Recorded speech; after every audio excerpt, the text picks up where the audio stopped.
Caros alunos, nesta aula nós veremos alguns assuntos interessantes, tá?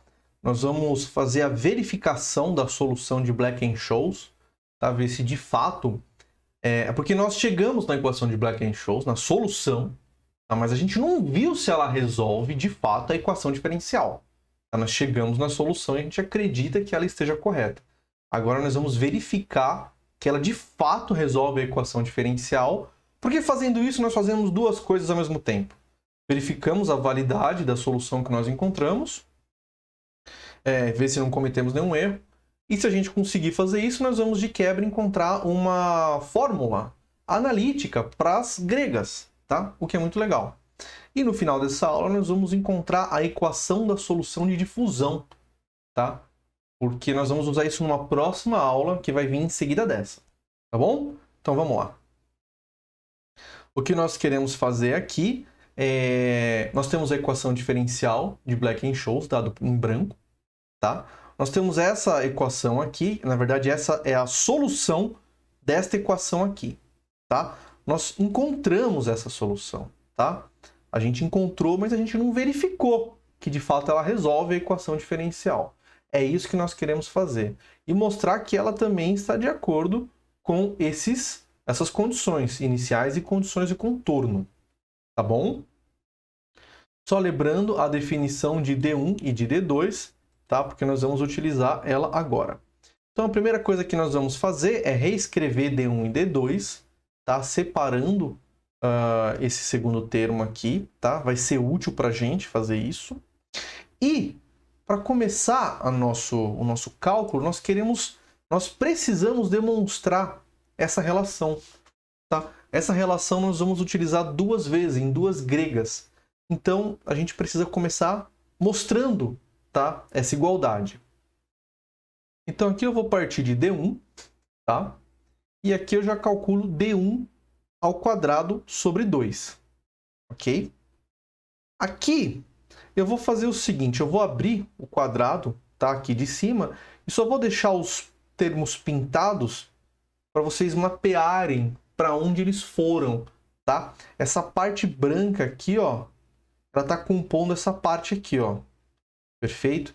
Então vocês podem abrir os termos e agora identificar para onde cada um foi, tá bom? É simplesmente uma álgebra, não é nada complicado.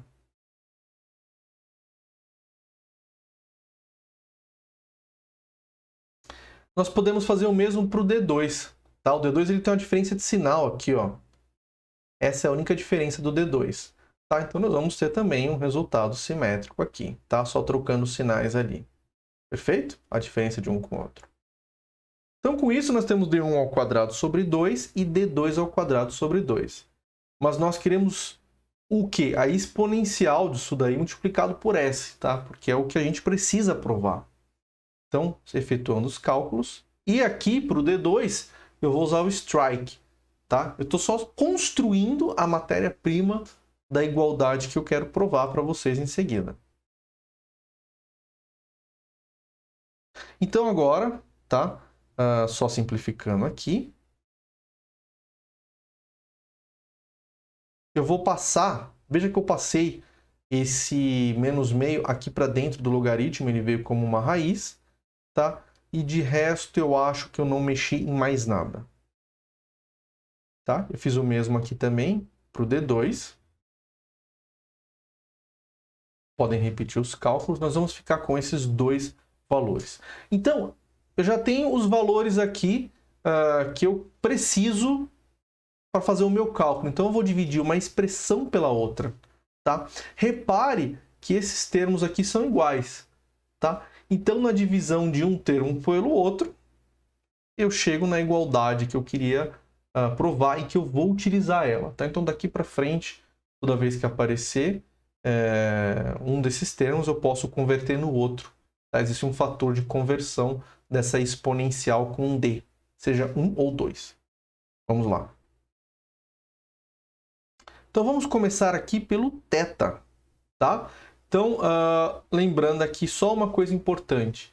A função nz é dada por essa expressão, tá? A distribuição normal acumulada até z, tá? E a derivada dela é só o que está dentro aqui do integrando e a constante, tá? Nós vamos precisar dessas definições, porque é o que elas aparecem aqui na fórmula de Black-Scholes, tá? E nós vamos fazer isso, elas vão aparecer agora nas derivadas. Então, o que é o θ? É o dc sobre dt, tá? Então, efetuando o cálculo e aplicando a regra da cadeia, nós vamos chegar nessa expressão aqui, que, apenas copiando, agora, veja só, esse segundo termo aqui eu coloquei ele em rosa, tá? É agora que eu vou utilizar aquela relação, tá, que eu provei anteriormente. Efetuando o cálculo, vai sobrar este termo aqui para mim, tá? Porque eu tenho que analisar ele agora. Então, vamos efetuar a derivada temporal em D1. Tá? Então, aqui é o meu D1. Efetuando a conta, eu tenho essa expressão. No meu D2, efetuando a conta, eu tenho esta expressão. Agora eu vou juntar os dois, tá? E eu vou ter a derivada deste termo.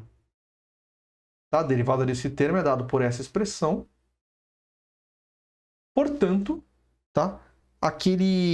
Todo esse conteúdo que está dentro do parênteses, ele é dado por essa expressão. Então, com isso, a gente já consegue substituir o valor que nós calculamos, tá? E finalizar. Esse é o cálculo do θ. Ele é o mais difícil, tá? Mas, se vocês quiserem calcular θ, essa é a expressão do θ. Vamos ver a expressão do delta, tá? O delta é a derivada de C com relação a S. Então, efetuando o cálculo, levando em consideração a regra da cadeia, tá? Aqui, simplesmente fazendo as substituições do N'. Agora, eu vou utilizar aquela igualdade que eu já provei anteriormente. Substituindo. E o que eu tenho agora? Que este termo aqui, tá, é igual a zero. Tá? Eles têm o mesmo valor. A derivada em S de D1 e de D2 são iguais. Tá? Porque esses termos são iguais onde aparece o S. Então, isso aqui vai para zero. E, portanto, o meu delta é dado por essa expressão. Tá? Ele é o mais simples de todos. Vamos agora para o gama. Tá? O gama é a minha derivada do delta. Tá? Então, efetuando o cálculo, só a regra da cadeia. Tá? Então, o trabalho que eu vou ter agora é calcular o D1 com relação a S. Tá? Você veja que esse segundo termo aqui já nem importa mais. Então, efetuando a derivada, tá? Eu fico com o seguinte valor. Também é bem simples de mostrar esses cálculos. Lembrando que a derivada de um logaritmo, a derivada de L de x é igual a 1 sobre x. Tá? Também é trivial essa passagem. Então, agora a gente tem que verificar, tá, que, de fato, nós conseguimos substituir esses valores e chegar numa igualdade. Tá? Então, eu fiz isso, eu passei o RC para o outro lado aqui. E eu substituí as gregas. Tá? Já deixei indicado aqui que tem valores que são iguais. Tá? Então, a gente pode já simplificar. Vamos copiar aqui para ficar simples. E agora, eu só rearranjei os termos, porque o que nós vamos perceber? Rearranjando os termos aqui, tá? O que nós vamos perceber? Esses dois termos aqui, ó, são iguais. Tá? Então, eles vão embora. Tá? A igualdade está mantida. Esses dois termos são iguais também. Tá? A igualdade está mantida. E esses dois termos aqui são simétricos aditivos. Tá? É um menos o outro. Parece que eles são diferentes porque estão escritos aqui em ordens diferentes, mas veja, são os mesmos termos. Tá? Então, com isso, eu cheguei numa igualdade. 0 igual a 0, 1 igual a 1. Tá? Então, se fez a igualdade. Eu saí de uma igualdade, cheguei numa outra igualdade. Então, de fato, a equação que eu apresentei é, de fato, a solução da equação de Black-Scholes. Mas não está pronto. Agora eu preciso analisar os limites, tá? Eu vi que ela soluciona. Vamos ver se de fato agora ela é uma solução da equação diferencial, mas precisa ver se ela soluciona com as condições iniciais de contorno, tá? Vamos ver isso agora. Eu vou olhar essa primeira condição de contorno, tá? Então como é que eu vou fazer isso aqui? Eu vou calcular primeiramente o limite de D1 quando S vai para zero. Tá? Então, esse limite quando S vai para zero, todas as funções aqui são contínuas, então eu posso passar esse limite lá para dentro do logaritmo, tá? E o meu D1 vai para menos infinito. Consequentemente, o meu limite de D1 aqui, tudo contínuo, tá? O limite vai andando, tá? O meu D1 indo para menos infinito, tá? Significa que minha integral vai para zero. Estou fazendo um cálculo de menos infinito a menos infinito. Tá? Então, ela não dá nada, ela dá zero. Okay? Então, a primeira componente aqui já deu zero. Tá? Aqui tem um ND1. Para o D2, o cálculo é o mesmo. Tá? O resultado é o mesmo. Então, tudo vai para zero. Tá? Então, faz sentido. Quando o preço da minha ação vai para zero, o valor da opção vai para zero. Tá bom? Eu tenho que tomar esse cuidado de fazer o limite, porque veja só, eu não posso pôr simplesmente zero aqui, tá, no logaritmo. Eu tenho que ser um limite, não existe, ela não está definida para zero, é um limite, tá certo? Vamos ver o próximo limite, que o valor da opção vai para S, quando esse S vai para o infinito. Então vamos lá. Vamos aplicar o limite de S tendendo ao infinito. Eu vou ter essa expressão D1 indo para o infinito, tá? E aqui fica fácil, né? Se eu pegar o S e mandar para o infinito, o D1 vai para o infinito, então essa integral vai para 1. Está calculando a área embaixo da distribuição normal. A probabilidade é 1. A probabilidade de encontrar o valor entre menos infinito e mais infinito é 1, tá? Agora, no D2, o que nós vamos ter? O D2 ele também vai para o infinito, tá? E o ND2 também foi para 1, tá? Mas, o que você vai ter? Então, esses N's, eles valem 1, tá? Só que se o S está indo para o infinito, tá? E do lado eu tenho uma constante, tá? No tempo aqui. Então, eu tenho o infinito menos um valor que não é nada, tá? Então, de fato, o valor da opção está indo para o infinito, tá? Então, não preciso questionar mais esse assunto. Vamos ver aqui a última condição, tá? O valor da opção é a função máxima, tá? Na maturidade. Nós vamos jogar o tempo, tá? Tendendo para a maturidade. E aqui eu tenho um problema, tá? Porque esse termo aqui, ele vai para zero, tá? Então, por isso eu tenho que calcular o limite aqui. Esse termo aqui, ele dá zero. Não tem problema nenhum. O problema está aqui, tá? Aqui eu vou ter dois valores. Ele vai dar infinito, se S for maior que K, ou menos infinito, se S for menor que K. O logaritmo vai controlar o sinal aqui, tá certo? Então, o meu ND1 pode dar 1 ou 0, depende do valor de S. Com D2 é análogo, tá? Eu tenho a mesma situação, e o meu ND2 vai para 1 ou para 0. Tá? Então, mas isso aí acabou, né? Porque se o S for maior que K, o resultado da minha expressão vai dar S menos K. Porque na maturidade esse termo aqui vai para 1. Tá? E se S for menor que K, aqui eu tenho 0 e aqui eu tenho 0. Então, de fato, eu provei que essa equação soluciona todo o problema de valor inicial, tá? De Black-Scholes com seus valores de contorno.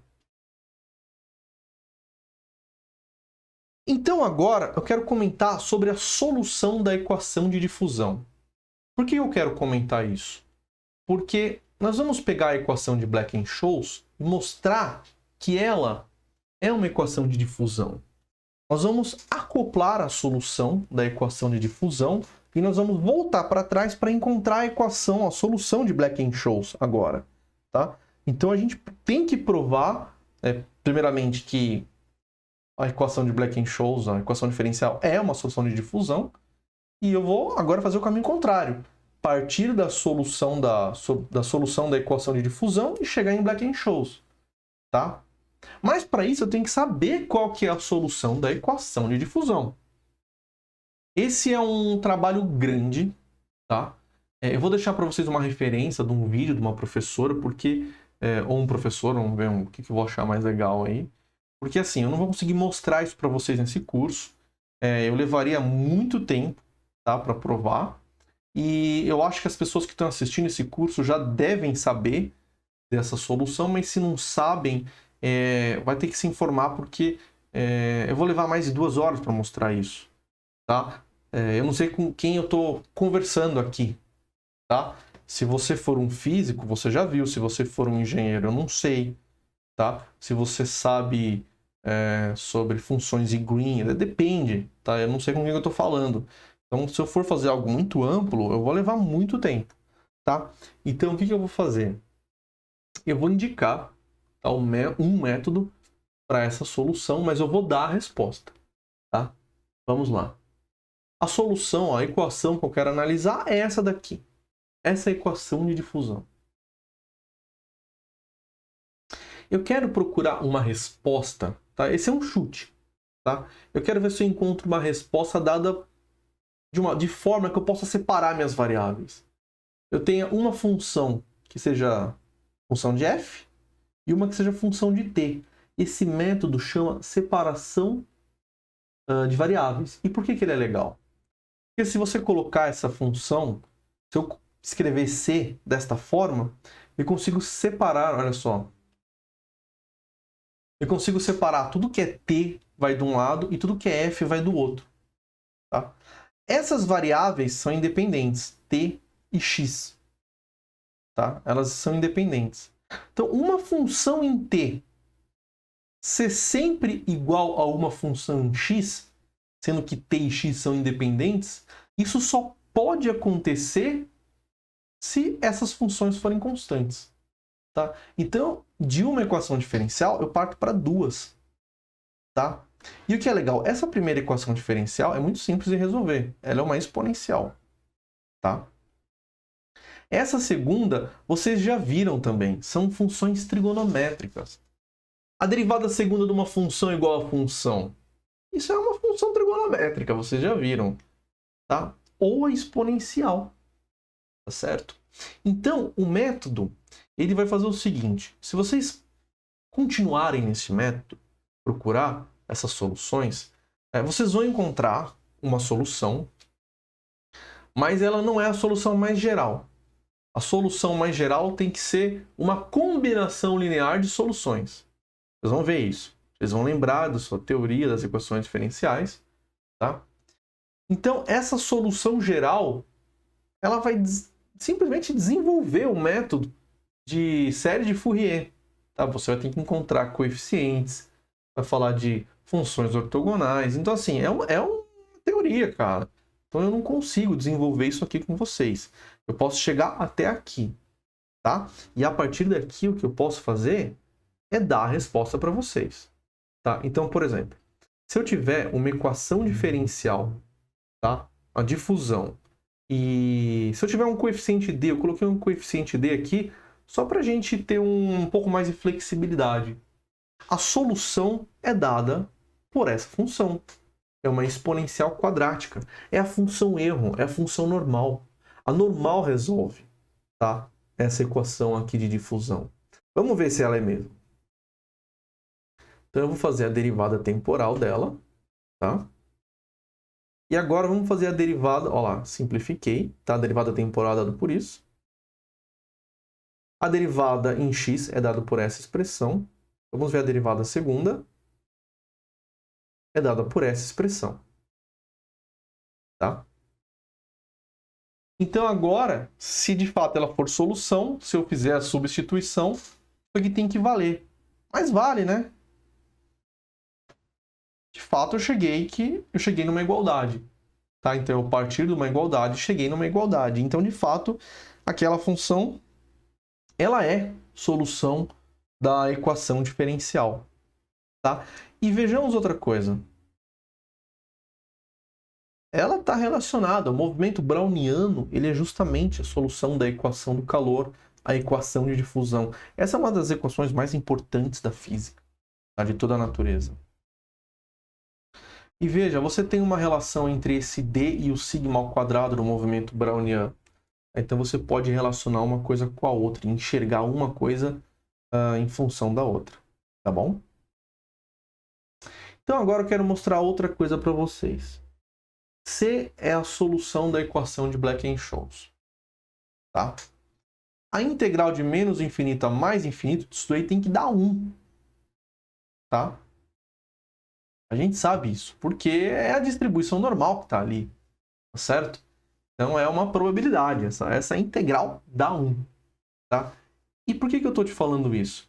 Porque veja só, se eu pegar esse tempo e fazer ele tender a zero, a curva começa a dar uma espichada para o infinito, ela começa a se estreitar na base e ficar mais alta, tá? Mas ela ainda continua uma solução da equação de Black-Scholes e ela continua mantendo essa integral intacta, tá? A isso nós damos o nome de função delta. É a solução da equação da onda quando o tempo vai para zero. Tá? Basicamente, ela fala que todo fenômeno está concentrado em um único ponto. Tá? Depois ele começa a se espalhar, um processo difusivo. Tá certo? Então, quando esse tempo vai para zero, nós temos uma coisa que nós vamos chamar de função delta. Tá? Mas não é uma função, é uma distribuição. É uma transformação linear. Isso é uma teoria muito ampla. Eu não vou poder falar muito sobre isso aqui. Eu não vou poder falar nada, porque foge completamente ao escopo, tá? Mas eu gostaria que vocês enxergassem, tá? Que isso é uma condição inicial. Em t igual a zero, a solução da equação da difusão é uma delta. Ela diz que todo o meu fenômeno está concentrado, tá? Num único canto, tá? Num único ponto. É lógico que isso não é uma função, porque o meu domínio aqui está com infinitos pontos no contradomínio, na imagem. Não faz sentido isso, né? A função está toda concentrada no zero, só que ela é uma reta, então ela tem uma relação com todos os pontos do eixo y, mas isso é uma distribuição, é um limite, tá? É um outro bicho. Mas mesmo assim, ela vai manter essa regularidade. Tá? A integral da função delta, da distribuição delta, é igual a 1. Então, o que eu quero que vocês entendam aqui? É que essa distribuição delta, ela fora de uma integral, ela não tem significado. É que nem a raiz quadrada. Você não pôr o número lá dentro, não tem significado. A função delta, a distribuição delta é assim. Fora de uma integral, ela não tem significado. Dentro da integral, ela fica mansinha. Ela é algo que faz sentido. Tá? Então, quando a gente escreve, é só uma notação. Tá? Escreve a função delta aqui. Que, na verdade, para fora da integral, é um abuso de notação, tá? Que a gente usa, mas ela não é uma coisa que vive para fora de uma integral. Só existe dentro da integral. Tá? E ela preserva todas as condições de uma solução. A integral dela é igual a 1, ela é definida dessa forma. Tá? E então, isso é a solução inicial da equação do calor, com condição inicial. Daí, por que isso é importante? Porque agora nós vamos mostrar que, de fato, a gente pode escrever uma solução geral, tá? Da equação de difusão com essa delta. Vamos ver. Primeiramente, tá? Eu quero mostrar que essa função aqui resolve a equação do calor. Se eu tiver um f de z aqui, tá? Ela resolve a equação do calor. Então, essa equação aqui, ó, eu sei que resolve a equação do calor sem condição inicial, tá? Eu quero mostrar que uma f de z multiplicada por ela também resolve, tá? Vamos lá. Como é que eu faço isso? Então, aqui eu tenho a equação do calor, tá? Eu tenho que mostrar que o lado direito aqui é igual a zero, tá? Então, coloquei aqui a minha função, tá? Agora coloquei tudo dentro de uma mesma integral. Eu vou fazer uma troca de variável aqui, vou chamar u de x menos z, tá? E perceba que a derivada segunda de x não vai mudar se eu fizer isso, tá? E agora, nós estamos vendo o que aqui dentro? Nós estamos vendo outra equação do calor. E a gente sabe que esse termo é igual a esse, tá? Então, isso aqui dá zero, tá? Então eu provei, tá? Isso aqui dá zero. Então eu provo, tá? De maneira inequívoca, que se eu tiver uma função z, f de z, multiplicada aqui pela solução, ela também vai ser solução. Agora, o que eu posso mostrar é o seguinte. Quando esse limite tende a zero, tá? Esse limite passa aqui para dentro da integral, e esse passar para dentro da integral é algo extremamente especial nesse caso, tá? Porque nós estamos tratando de uma distribuição, não é uma função, não é uma sequência com convergência uniforme, tá? Mas é aquele momento que eu falo, eu não vou poder explicar porquê, mas saibam que isso aí não é uma coisa automática. Nesse caso ele pode entrar, tá? Por se tratar de uma distribuição. E o que nós vamos ter? Nós temos a função f de z multiplicada por uma delta que está deslocada no eixo z. Tá? Ela está no ponto x menos z. Ela só tem valor em x menos z igual a zero, ou seja, quando z é igual a x. Ela está centralizada lá no x, tá? No ponto x. Tá? Então, fora de x, essa minha delta não tem valor nenhum. Em x, ela vale ali o infinito dela. Tá? Então não se preocupe com isso agora. Perceba que a minha f de z não vai contribuir com nada fora do ponto em que z é igual a x. Porque a delta vai mandar para zero toda essa integral. Mas no ponto em que z é igual a x, então a minha f sai para fora da integral, porque ela é uma constante, ela é f de x. E o que sobrou dentro da integral é só a integral de Δx vezes o dx, que é igual a 1. Então, o que eu mostro? Que a minha f de x, tá? Nesse caso aqui, ela é igual à minha condição inicial. Tá? Ou seja, trocando de outra forma, a minha solução, tá? Da equação de difusão pode ser escrita desta forma. Se eu tiver a solução, tá? Com condição inicial, eu posso escrever ela desta forma. Tá? Por quê? Porque qualquer f de z aqui soluciona. Então, eu tenho uma f de z que é a condição inicial. Então, eu posso encontrar a solução da equação de difusão com condição inicial. Se é a primeira vez que você está vendo sobre isso aqui, ó, a delta de Dirac, é normal você ficar falando, isso aqui é muito estranho, é bruxaria, tá? De fato, da maneira que eu estou apresentando aqui, é impossível. Eu basicamente estou falando aqui para convertidos, tá? Se é a primeira vez que você está vendo isso daí, você vai achar que isso é muito estranho, tá? Mas não, isso é sério. Isso faz sentido, só que eu não estou conseguindo apresentar, eu não vou poder apresentar essa teoria para vocês nesse curso, tá? Infelizmente. Mas pode procurar vídeos no YouTube, procure Wikipedia, delta de Dirac, tá? Que foi um grande físico, prêmio Nobel da física. Então procurem a delta de Dirac, ela faz parte de uma teoria mais ampla chamada teoria das distribuições, e ela faz todo sentido, tá? Então, eu não me espantaria se você achasse isso uma baita de uma bruxaria, tá? Mas, de fato, existe uma teoria que faz todo sentido, tá bom? Então, essa é a equação do calor com condição inicial. Na verdade, essa é a solução, tá? Da equação do calor com condição inicial. E nós vamos utilizar isso para mostrar a solução de Black-Scholes agora, transformando a equação dele numa equação de difusão. Perfeito? Vamos ver isso na próxima aula.